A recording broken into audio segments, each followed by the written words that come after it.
होने को कोई नहीं टाल सकता। एक दिन भगवान विष्णु के वाहन गरुड़ देव के मन में विचार आया कि क्यों ना एक बार पृथ्वीलोक का भ्रमण किया जाए। अपने भ्रमण के दौरान जब गरुड़ देव भगवान विष्णु के पाटलिपुत्र मंदिर पहुँचे तो उनकी नज़र वहाँ के चबूतरे पर बैठे थर थर काँपते हुए एक कबूतर पर पड़ी। उसकी स्थिति देखकर उन्हें आश्चर्य हुआ कि प्रभु के मंदिर के प्रांगण में, जहाँ किसी भी प्रकार का भय नहीं है और धूप में बैठे होने के बावजूद यह कबूतर काँप क्यों रहा है। उन्होंने उस कबूतर से काँपने का कारण पूछा तो उस कबूतर ने पहले तो उन्हें प्रणाम किया और उसके बाद कहा कि प्रभु, आपके आने से कुछ समय पूर्व यमराज यहाँ आए थे। जब उनकी नज़र मुझ पर पड़ी तो मुस्कुराते हुए उन्होंने कहा कि कल सुबह सूर्य के उदय होते ही इस अभागे प्राणी की मृत्यु हो जाएगी। कल मेरे जीवन का आखिरी दिन है। यह जानकर भला कोई कैसे खुद पर नियंत्रण रख सकता है। इसीलिए मैं मृत्यु के भय के डर से कांप रहा हूँ। मैं अभी मरना नहीं चाहता हूँ। कृपया करके मेरे प्राणों की रक्षा करें और मुझे इस मुसीबत से बचाएं।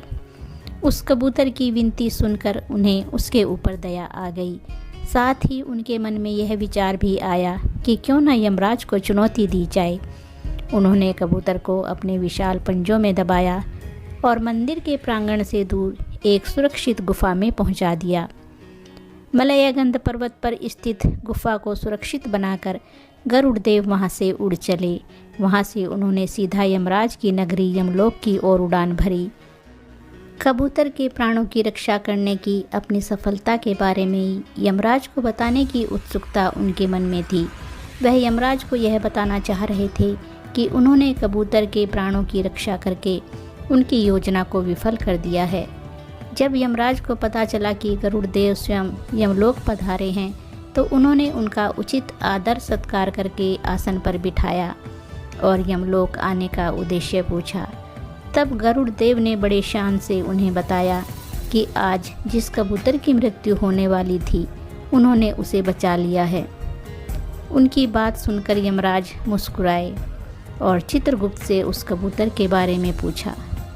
चित्रगुप्त महाराज ने अपनी बही में देखकर बताया कि भगवान विष्णु के पाटलिपुत्र मंदिर में रहने वाला कबूतर आज के दिन सूर्योदय होते ही मलयगंध पर्वत की एक गुफा में एक विदंत सर्प का भोजन बनेगा और अभी कुछ समय पहले ही वह घड़ी पूरी हुई है। यह सुनते ही गरुड़ देव के आश्चर्य का ठिकाना न रहा और वो सीधा उस गुफा में पहुँचे। वहाँ उन्होंने देखा कि एक सर्प ने कबूतर को खा लिया था। यह देखकर उन्हें बड़ा दुख हुआ कि कबूतर की रक्षा करने के बजाय वे खुद ही उसे मृत्यु के मुँह में पहुंचा आए थे। बैकुंठ लोक में पहुंचकर गरुड़देव दुखी मन से एकांत में बैठे थे।